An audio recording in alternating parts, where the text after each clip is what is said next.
Solo. And this has been my kitchen.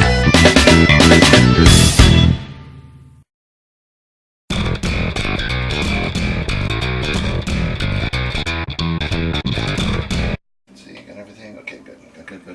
Okay, just making a checklist here. SonicBlu here for Cooking with SonicBlu. I was just making a little checklist to see if I got everything to make these steaks up. And these are some beautiful Delmonico steaks.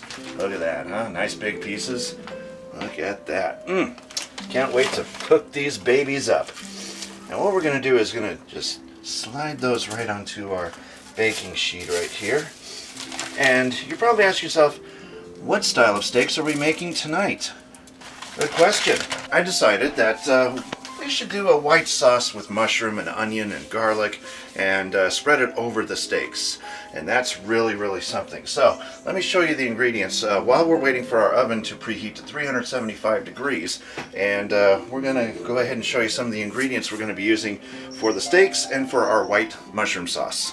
Now, we're going to season our steaks with this Montreal steak from Grill Mates from McCormick, but you can use regular salt and pepper too. And that's added to taste. Next, for the white sauce itself, we are going to be using a 1/4 teaspoon of paprika, a pinch of rosemary, and a pinch of thyme. And that's all we really need. And of course, some portobello mushrooms. Nothing better for steaks than portobello. We're also going to use half of a chopped onion, X the piece of snot skin that came off of the top layer. But this is a half of a chopped onion. Sweet onion is better, but white onion, yellow onion, any type of onion if you wish. This is about 3 to 4 cloves of garlic and about a half a pint of heavy whipped cream, or heavy whipping cream, or heavy cream, whatever you want to call it, because it's all mean this is the same. And we're just going to wait for this thing to go off, and while we're doing that, let's season our steaks. This is always done to taste, so if you like a little or like a lot, I can't tell you how to gauge how much salt and pepper to add, or seasoning if you happen to have this stuff. And that looks like a good amount right there. Now you notice that these have nice big sized chunks of salt, pepper, and other spices and things, and that really gives you a nice robust flavor for your red meats. And we're going to let this bake for about 45 minutes to an hour at 375 degrees Fahrenheit. And while we're doing that, we can make our white sauce up. And so we don't really need this skillet until the steaks come out. So what we can do in the meantime is make our white sauce while the steaks are cooking and then set it aside, because we're going to need that skillet for searing the steaks later. And this just gives the steak a nice texture, a nice crispy texture on the top. And it's really amazing when you do it, especially when you bake it first and you cook it all the way through, and then you rely on the skillet to give it a nice rough texture, like a nice crisp texture. And boy, I'm telling you, ooh, melts in your mouth. And then when you put that sauce over the top of it, it tastes even better. It'll just cook a little bit longer. Alright, I might like to add too that this oven still smells very clean. I actually took some time and cleaned the oven out recently, because every time we turned the oven on, the oven would smoke. So I decided I'm going to use the self-cleaning mechanism and clean this oven out so we can finally use it again. And ever since then, this oven has smelled like a brand new oven. And it's really amazing. So, still going to get over it. This old oven here smells just like brand new. Now, we put our steaks in the oven at 375 degrees Fahrenheit. They're going to be cooking for anywhere between 45 minutes to an hour. It depends on the thickness of the cuts of steak you bring in. You can use any style of steak you want to. Porterhouse is good, T-bone is good. You just got to watch out for them bones. But if you really want a good steak to use with white mushroom sauce, try to get a boneless steak if you can. And these are pretty boneless. So, I'm going to show you now how to prepare to make your white sauce with mushroom. First, you need about 2 tablespoons of butter. Turn that on. Now it's preheated. It's about dang time. Alright, we're going to melt this butter down. Melting the butter. Melting the butter. Butter. Alright. Yeah, the more ground you cover, the better with that butter. Do like Paula Deen and cook with butter. We love our butter. Get that little bit of butter off there. Alright. And is that on high enough? Yeah, that's on. That needs to be on higher. Okay. Melt that butter, melt that butter, melt that butter. Alright. Swish it around a little bit, get it all over your skillet. Because we're going to need it to saute our onion. So we're going to wait till this thing heats up, butter melts, toss our onion in, then our garlic, and then we're going to cook those up until the onion is translucent, and then we're going to add our seasonings and our heavy cream, and then finally adding our 8 ounces of portobello mushrooms. This is going to be some good stuff. And why add the mushrooms last? Because since they're a fungus, they don't take very long to cook. Because you just toss those in there, give it a quick stir, and those mushrooms are going to cook right up like that. But what we really need for some more time is those onions. And we're using a half of a sweet onion, 3 to 4 cloves of garlic going in. And there's a few extra onion pieces in there. Let's get those out. Waste not, want not. Give this a good stir. Make sure you get it nice and saturated with that butter. And we're going to get these onions and garlic started and make sure that that garlic is really cooked well.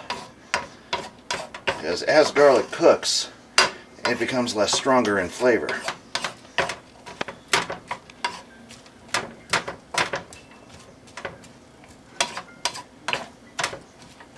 Or at least the potency goes down. You still get a strong flavor from garlic, but the potency will go down when it's cooked, as opposed to raw garlic, which has a higher potency level than cooked. That's what I meant to say.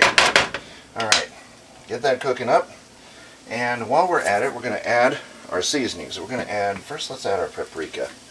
We need a lot of this stuff, so about 1/4 of a teaspoon of paprika. Nice, should get your onions to be nice and coated red. Beautiful red tinted onion from the paprika. Looks beautiful so far. And get that to stir in a bit because we're using quite a bit of paprika, just enough to color your onions red. Alright. Give that a good stir. We're also going to add just a sprinkle of thyme, or a pinch. Just enough to, yeah, there we go, that's about a pinch. Maybe a little bit less than a pinch. If you're ever wondering what just a pinch is, that's about a half a teaspoon. We always call it just a pinch. And about a pinch rosemary. Rosemary. Just a pinch will do ya, rosemary. Sprinkle that stuff in and continue mixing. Mixing all of those ingredients together until you can see all your seasonings are well blended. Get back in there. I didn't say paratroopers over the side, did I? No, I don't think so. Alright.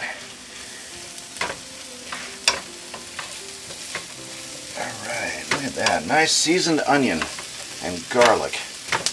Look at that, isn't that pretty? That is very pretty. But we're just getting started. Alright. Now you notice our onions don't take very long to become firm.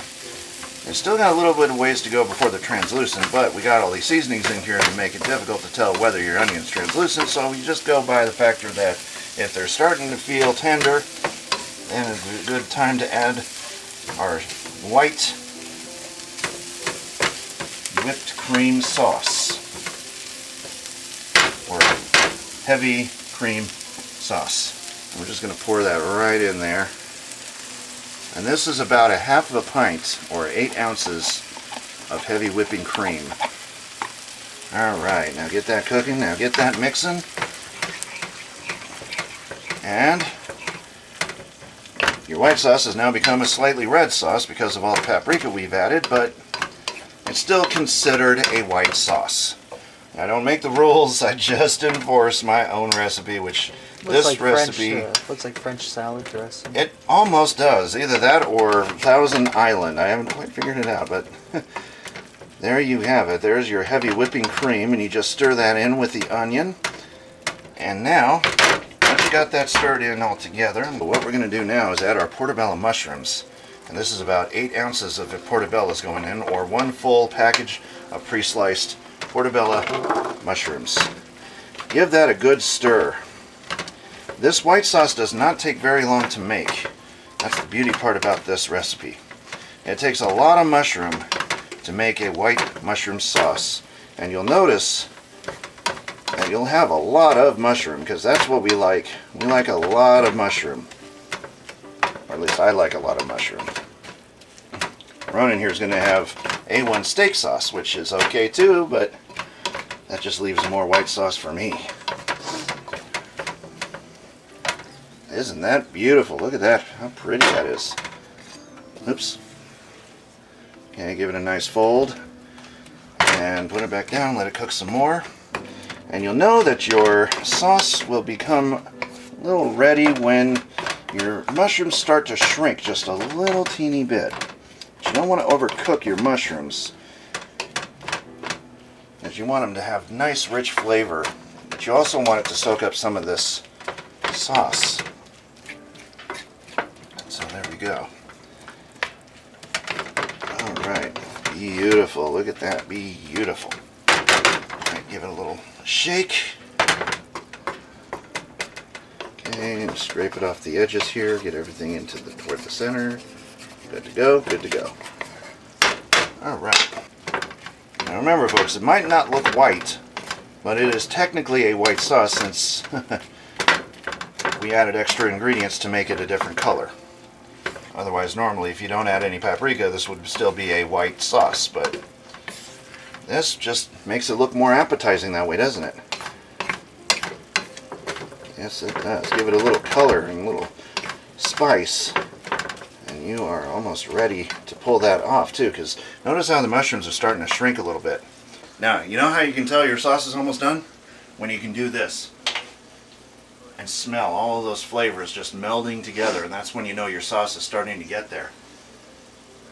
I smell the onion, the mushroom, the sauce, everything is coming together nicely, and it smells wonderful in here. Alright, we are almost done with our sauce and almost ready to pull this off. And what we're going to do next is we're going to set this aside, because we do need this skillet again. I'm going to show you the next step. After our steaks have been cooked, I'm going to show you our next step. And what you want to look for too is when your mushrooms start to shrink, you want to look for the bigger slices. And if you see them starting to shrink down, you know you're almost ready to pull it. And also look for your smallest pieces. If your smallest pieces are becoming microscopic, then you know it's time to pull it. Now, if you've never tried this recipe before, I highly recommend you do so, because it really makes your steaks taste a whole lot better with something going over the top of your steak. Look at that. That's beautiful. That's what we want right there. So I'm going to try to move this over into, while it's hot, into this, whew, that is hot, into that vessel there. And I'm going to try to do this without spilling. I should have gotten for a wider mouth container, but I went with the first thing I grabbed. Not bad, says I. I thought this was going to go all over the counter, but we only really lost just that. And this. And this. And this. That's it. There is our sauce. So we're ready to go. Now I'm going to take this. I'm going to rinse it off, because we need a nice clean skillet for when those steaks are ready. Voila! A nice clean skillet ready for the next step.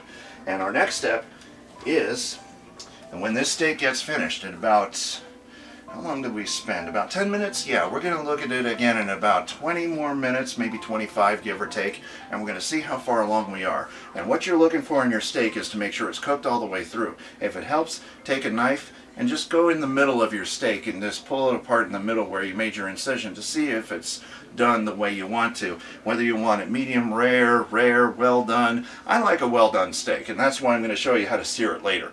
But a lot of you like your rares and your medium rares, and you only need to cook this for a shorter amount of time. So depending upon your taste for steaks, Also depends on cooking time.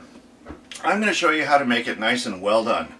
It's going to be very, very delicious, very flavorful. It'll taste just like it came out of the grill outside.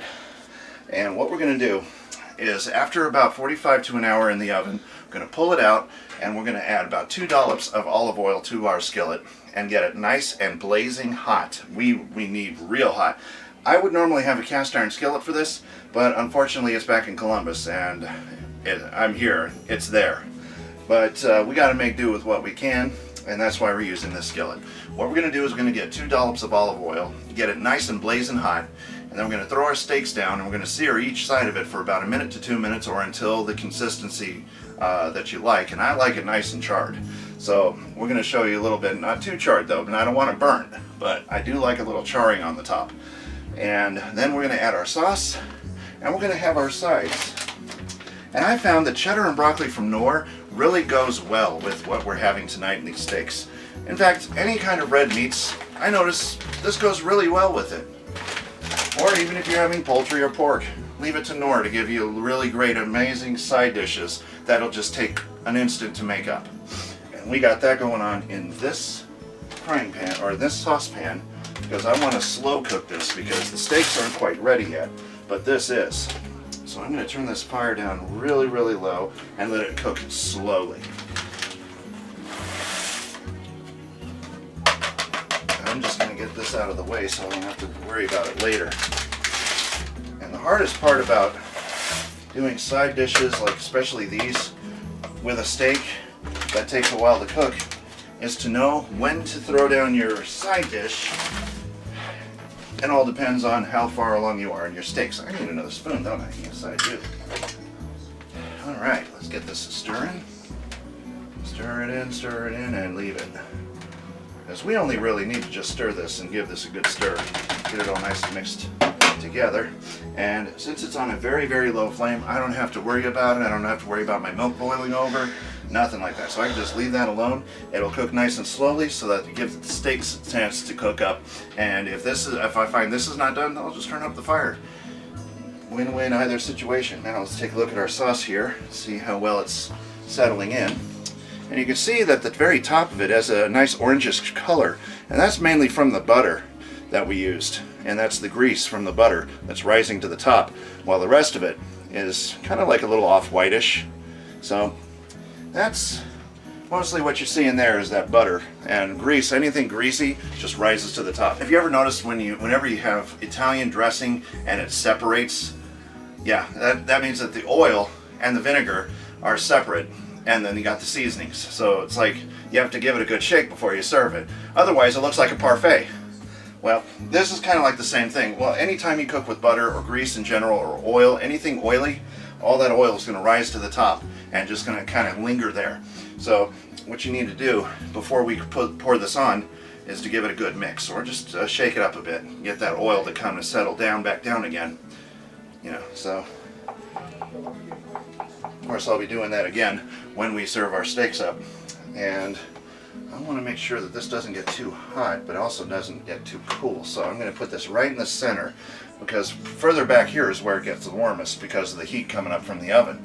But if I put it around here in the center, it's not too hot, and that plastic is not going to melt, but it'll keep my sauce nice and warm where I want it to be. So I'm going to keep that there for the purpose of keeping it warm.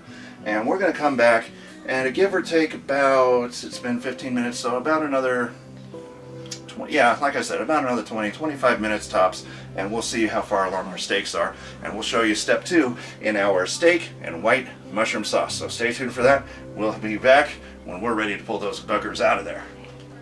Are you ready? I think we're ready. Good, let's get it. He's more anxious about this than I am. All right. And, all right, that looks very well done to me. A little bit on the too well done side, but like I said, I love my steaks well done. They are so good that way. Oh yeah, nice and tender and juicy. Look at that juice coming off of that. All right. Feels pretty tender too. Okay. Now what we're going to do is we're going to sear our steaks. Give a couple of good dollops of olive oil into a blazing hot skillet. So turn the skillet on and give me a couple good dollops of that oil. I'm going to take that and just kind of spread it around a bit. I'm going to take our meat fork. We're going to, I want this piece right here. This is my piece right here. Oh yeah, look at that. Look at that. Look at that. All right, now we're going to wait until this thing gets blazing hot. Like I said, best to do it in a cast iron skillet, but since we ain't got one, we got to improvise. But let's take a look at our side. I'd say that looks pretty darn done. Pretty darn good too. And that's by cooking it slowly. And it's beautiful. Ooh. There we go. All right. Okay.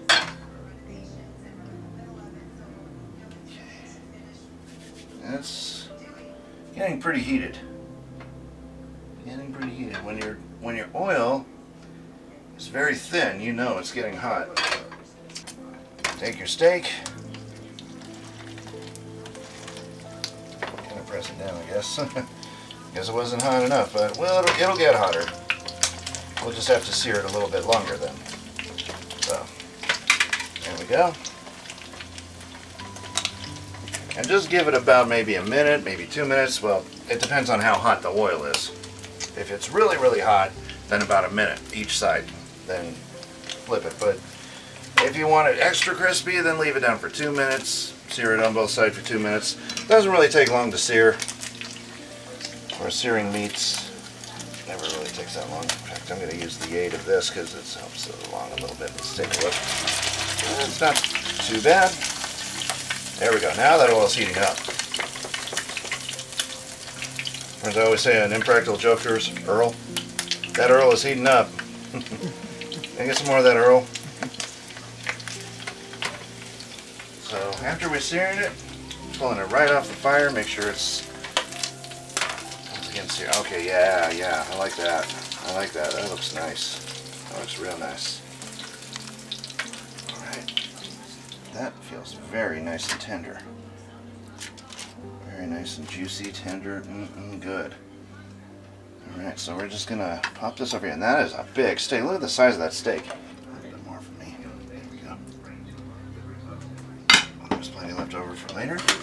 And now for putting on the mushroom sauce. For that, I need a different spoon.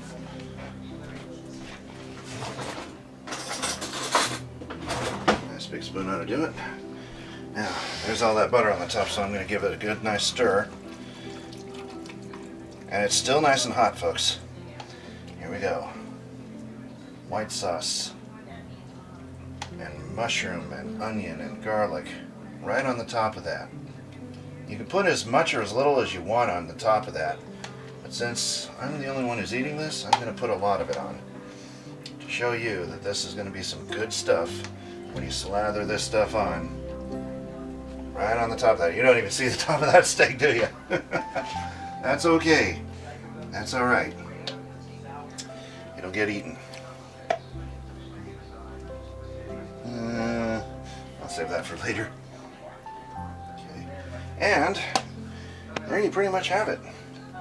This is steak with white. Well, not so white, but you know, that's because we added a lot of that paprika and all those seasonings that kind of turn it a different color. But believe me, it's supposed to be mushroom white sauce.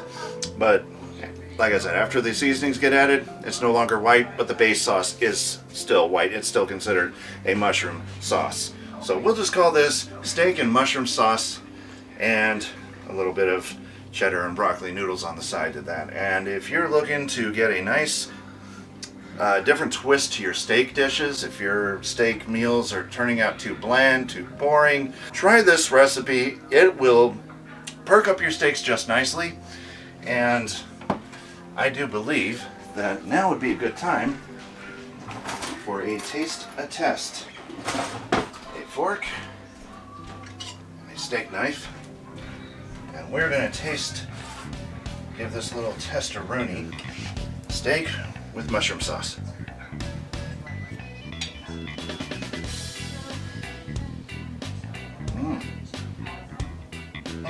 I'll have to say that is a pretty darn good combination of flavor. You got your sauteed onions, your mushrooms, garlic, all that stuff blended together. All in all of these flavors blending together to give your steak just that right accent that it needs, or in my case, a little too much accent. But you know what you like. Whether it's a lot of this mushroom and onion combination on the sauce, if you like a lot of it, put a lot of it on. If you like just a little bit, put a little bit on it. Normally though, for a good presentation, you just take a spoonful and just go over the top with it, and it'll make a lovely presentation. But like I said, I love this stuff, and I'm the only one who's going to be eating it, so might as well just go for broke, right? Right. So, for cooking with SonicBlu, this is SonicBlu Darkfold, hoping that your meals are just as good as these ones here. So remember, if you're not cooking good, you're definitely not eating good, and always have the best ingredients possible when you do your cooking. So I'm going to have me some food. Why don't you take a little lesson and download the recipe for yourself at oldpoppets.org/archives. Go to the recipe section and you'll find a whole list of all my recipes just waiting for you to download and try them. So anyway, from the kitchen of Old Poppets to all of you out there, take care, and hope your meals turn out just as good as this. I can't wait to dig into this. Yes, indeed. Ooh, touch it, touch it, touch it! No, you don't want to touch it unless you want to spread E. coli all over the place. And hey, you know what? We love E. coli. No, we don't. No, we don't love E. coli. So, while we're waiting for, I'm hoping that this preheats quicker because I set it to preheat a long time ago. It should be ready to go. It should be ready to go. It should be ready to go anytime. Okay, I'm just waiting for that light to come on. Anytime you watch an oven for activity, it's never going to happen unless you turn your back and walk away. Preheat it! No, it's not. Darn it. Preheat. You know what? It's hot enough. Everything is beautiful when you're starving to death. I don't know if that's true or not, but everything looks tantalizing when you're starving. It's like I'm predicting the future or something. I'm looking into the future of my magical skillet. Please, I'm actually feeling the heat. And it's a mystic or something. I'm telling the fortune with my skillet of magic. If your steak meals are turning out too bland, too boring, try the... Excuse me. Or it's difficult to talk when food's in your mouth.